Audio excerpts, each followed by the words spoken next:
On va parler d'un extrait lunaire qui s'est déroulé pendant la fête de la musique autour de la France Insoumise, un extrait que j'avais raté, que j'avais pas du tout vu, et c'est en train de sortir un peu sur les réseaux.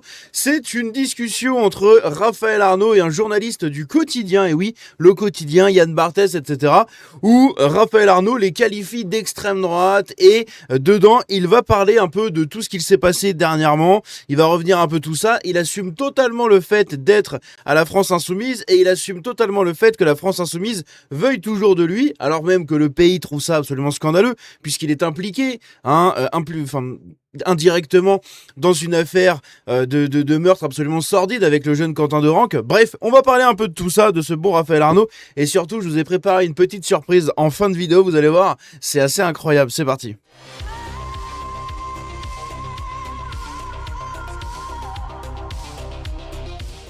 Donc voici ici notre cher Raphaël Arnaud, messieurs dames.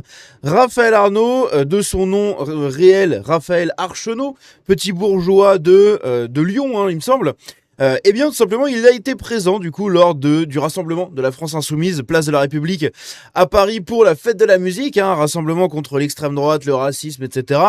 Et donc, il va parler avec un journaliste de quotidien que je salue, puisque il a fait un bon travail, je trouve, pour une fois. Quotidien arrive à quand même empiler 2-3 trucs assez corrects, et ici c'est le cas notamment avec le fait de lui tenir tête et de lui poser des questions pour essayer de lui faire sortir un peu les verres du nez. Bref, on est parti, on va découvrir cette petite entrevue à la sauvageonne pendant le rassemblement de la France Insoumise. On est parti. Bonjour Bernard, vous allez bien? Ça va. Vous avez choisi la fête de la musique pour ressortir publiquement? Moi, ça fait un moment que je suis ressorti publiquement. Alors, ça fait longtemps que vous n'avez pas vu dans la presse, je crois que vous avez donné une seule interview. Ça fait un moment que je suis ressorti. Pourquoi?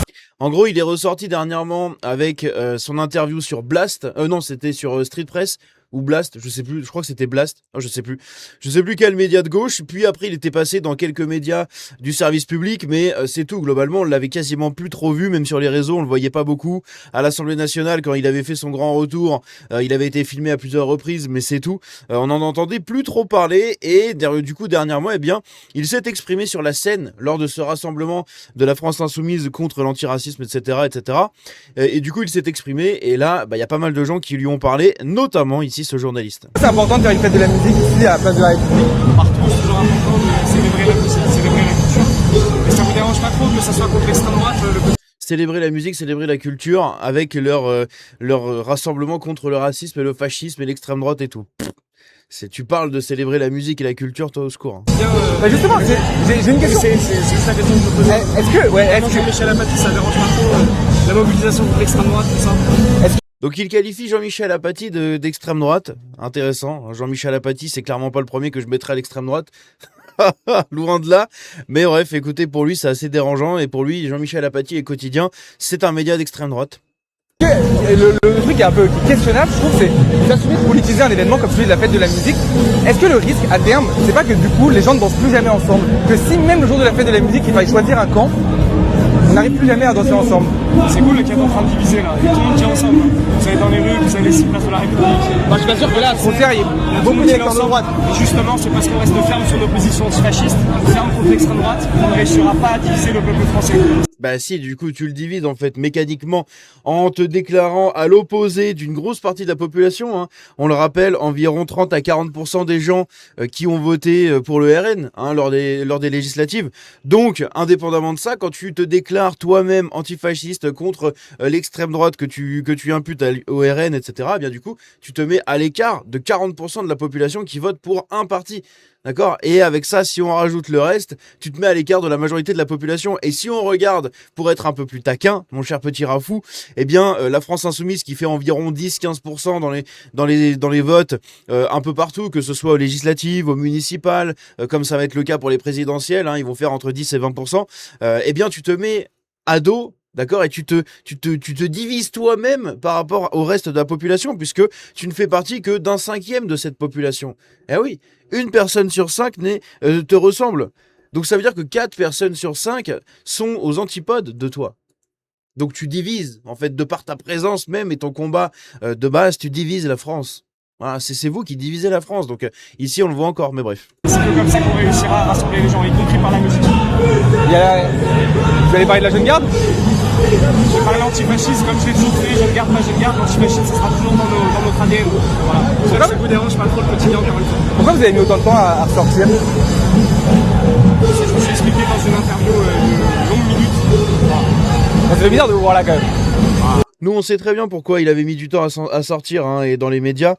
Il avait déclaré dans l'interview que c'était pour prendre du temps, etc., puisqu'il avait été menacé, donc il se sentait en danger. Bon bref, il s'était victimisé. Soi-disant, c'était lui qui était en danger et qui subissait en fait les agressions de l'extrême droite, alors même que ce sont 3 de ses collaborateurs parlementaires qui sont incriminés et mis en examen dans la mort d'un jeune. Donc au final, au secours quoi. Et au-delà de ça, il a mis du temps à revenir parce qu'il s'en battait les couilles, hein. Il était payé, quand même, par nos impôts. Il n'a pas bossé pendant plus d'1 mois et demi, et pendant plus d'1 mois et demi, il a été payé. Il n'a pas eu de mise à pied, il a rien eu, le mec. Il a rien eu. Il s'est repointé comme une fleur, hop, le 1er mai, là, dans ces eaux-là. Non, je crois que c'était pas le 1er mai, c'était le 1er avril. En début, 1er avril, il est revenu, et le 2 ou le 3 avril, il est revenu à l'Assemblée nationale. Donc c'est scandaleux. C'est vraiment scandaleux. Ça fait longtemps que vous n'avez pas vu. Ça fait plaisir à nous tout le monde et à raison, parce qu'on doit être tous ensemble à tous les étages contre l'extrême droite. Ok. Bon, et alors c'est quoi les prochaines étapes? Et là, il y a ce concert, la fête de la musique, il y a de multiples mobilisations, il y a les batailles à l'Assemblée nationale cette semaine aussi, il y a une niche notamment de l'extrême droite ce jeudi. On va mener bataille évidemment. Et ensuite, Vous allez soutenir Jean-Luc Mélenchon? Vous allez... Donc les batailles de l'extrême droite, hein, pour lui, c'est juste de faire des rassemblements pour la fête de la musique, etc. Maintenant, ça y est, c'est fini. C'est ça, sa lutte de l'extrême droite. Tu parles d'un militant antifasciste, toi. On va militer, on va faire un rassemblement pour la fête de la musique. On va parler à l'Assemblée nationale et c'est tout. Hein. C'est ridicule. Être au premier rang pour soutenir sa campagne? vraiment que je soutiens Jean-Luc Mélenchon, je le soutiens déjà depuis plusieurs mois et ça va continuer de fois plus fort. Ils veulent de vous ou pas? Bien sûr, enfin. Ça n'a pas changé? La France insoumise reste antifasciste, malheureusement on voit que certains tendent. Voilà, vraiment le quotidien on se pose des questions. Donc vous allez participer au meeting, participer au déplacement, participer au... Voilà, je suis là partout, dès qu'il y a besoin effectivement de voter, mais comme je le fais maintenant depuis de longues semaines. Vous avez l'impression qu'ils veulent de vous? Comment? Vous avez l'impression qu'ils veulent de vous aujourd'hui? Pourquoi est-ce qu'ils voudraient pas de Dans moi? les instances de la production? Bah peut-être parce que tu fais tâche dans le paysage politique, mais après, quand tu vois toutes les tâches justement qu'il y a au niveau de la France insoumise, en réalité, qui se ressemblent, s'assemblent, hein, comme on dit. Donc c'est pas du tout étonnant de voir un espèce de déchet de la civilisation comme toi côtoyer d'autres déchets de la civilisation, tout comme Adrien Quatennens, Pierre-Alain Coutinho à l'époque quand il était militant de la France insoumise, Andy Kerbrat, hein, on a qui d'autre? On a Louis Boyard, on a Sébastien Delogu, bref, il y en a plein d'autres, hein, Manon Aubry, Clémence Guettet, Clémentine Autain, Emma Fourreau, Mathilde Panot, Bali Bagayoko, Carlos Martins Bilongo, d'ailleurs petite surprise en fin de vidéo sur ce bon petit Bilongo.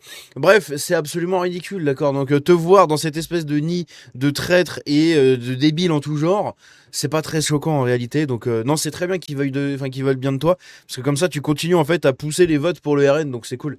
En fait, c'est grâce à toi que l'extrême droite progresse. Donc plus tu luttes contre l'extrême droite, plus elle progresse. Pose-toi les bonnes questions, Raphaël. Voyons, branche ton cerveau de demeurer à un moment. Utilise tes neurones inexistants. Oh. Après toutes les polémiques qu'il y a eu, il continue à vous soutenir, il continue à vous mettre en avant pendant cette campagne de 2027 qui va arriver. La question c'est pourquoi est-ce qu'ils ne voudraient pas? Mais je sais pas, en vrai c'est une vraie question. Peut-être que vous avez un avis là-dessus. Bah parce que sur le papier, t'es pas censé rejoindre revenir dans les rangs de l'Assemblée nationale. Hein, normalement, quand tu es dans une affaire de meurtre, normalement, tu fais profil bas, tu la fermes et tu reviens ou tu démissionnes. Hein, mais sinon, tu reviens que des années après, à la limite. Mais sinon, juste de base, tu démissionnes. Enfin, normalement, ça devrait être comme ça. Mais bon, écoutez, l'Assemblée nationale, de toute façon, j'ai envie de vous dire, avec le nombre de déchets qu'il y a là-dedans, au secours, quoi. Moi, C'est l'antifascisme qui dérange la France insoumise. Vous pensez que c'est l'antifascisme qui dérange la gauche? C'est ça la question? Non, mais aujourd'hui, la jeune garde, elle est un peu moins préconisable qu'avant. Moi, je vous pose la question, est-ce que vous pensez que l'antifascisme dérange? Vous pensez qu'avoir un député antifasciste, à l'heure où on a des néo-nazis, notamment jusque dans des institutions comme l'Assemblée nationale, ça a du sens? C'est une question qu'il faut Des néo-nazis, oui, toujours plus. se poser, je pense. Ils sont où? Ils sont où? Hein? Moi, je veux les voir, ils sont où? T'as des preuves? J'ai rien du tout. Naturellement, les gens se disent que oui, a priori, c'est plutôt une bonne idée. Je sais qu'en dehors des cercles, des grands plateaux médiatiques, c'est pas trop le cas. Mais dans la rue, allez-y, interviewez les gens, demandez-leur s'il vaut mieux des députés antifascistes que des députés d'extrême droite.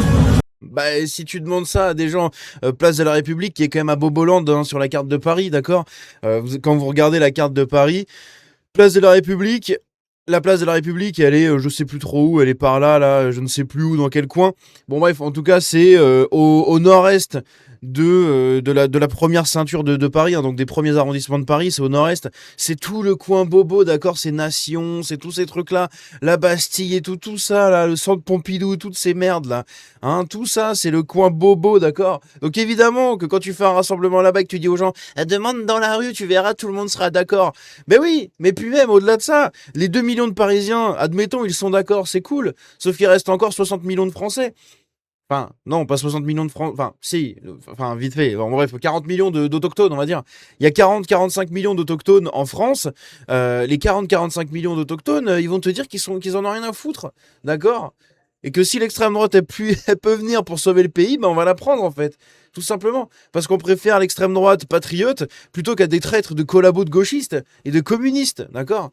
C'est vous, hein, sous Pétain, qui avez tout fait pour flinguer le pays, et vous continuez toujours maintenant. C'est le plan, d'accord? Votre programme politique a été lancé en France par Mitterrand. Mitterrand qui était un des plus proches soutiens de Pétain. À un moment, posez-vous les bonnes questions. Voilà, c'est tout. Donc vous passez votre temps à pleurer les nazis, les nazis, les nazis. Mais si les nazis étaient déjà là au pouvoir en France, vous auriez juste le droit de fermer votre gueule en fait, c'est tout.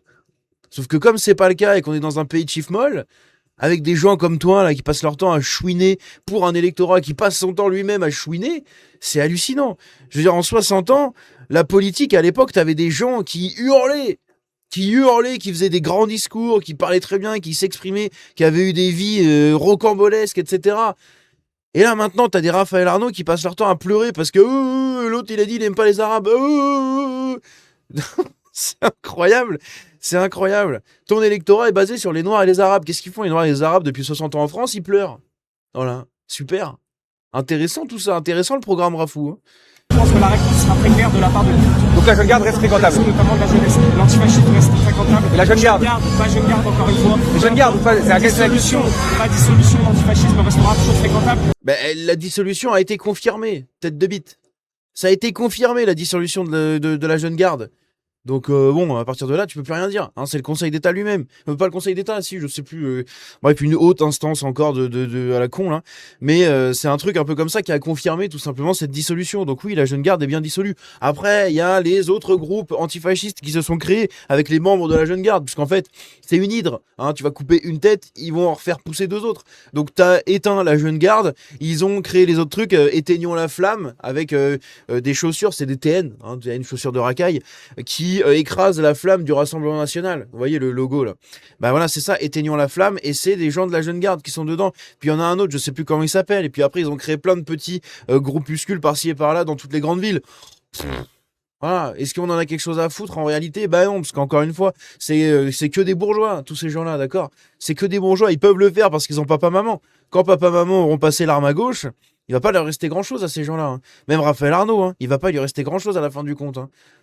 C'est tout. Et plus que fréquentable, il est sur plus que nécessaire. Mais la question de la jeune garde est importante. Vous dites l'antifascisme, mais derrière, il y a quand même la question de la jeune garde. Mais la jeune garde, c'est un outil. C'est des méthodes. La jeune garde, c'est un outil comme plein d'autres outils. L'important, c'est que l'antifascisme perdure. Voilà, j'ai rien d'autre à vous dire. Bon, bonne fête de la musique alors. Merci. D'ailleurs, il porte une marinière.